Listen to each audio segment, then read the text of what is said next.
Hello mga ka-reels! Ayan, usapang flood likes tayo. Nako, kung ikaw ay isang legit content creator, ito yung notification na ayaw nating marireceive. Ano ba yung flood likes? Ito yung panonoodin yung video o reel, ilang segundo lang magla-like na. Hindi naman yan tatapusin yung iyong video. Ganyan ang gagawin sa lahat ng iyong video. Ilang segundo pa lang na nagpe-play, ila-like na. At pag yan ay nangyari, doon sa content creator, mag-notify naman doon yung sunod-sunod na likes ng isang nanonood o ng isang viewer. At ito ay unusual activity para kay Mameta. Iisipin ni Mameta na isa kang robot. Kawawa naman yung content creator kasi pag nagkaganon, itatago ni Mameta yung mga video o reels ng kanyang ng content creator na yan. At dyan napapasok yung shadow banning.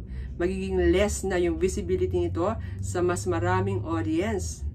Yung kanyang mga video ay hindi naman mapapanood ng mas maraming tao dito sa sa reels o sa Facebook.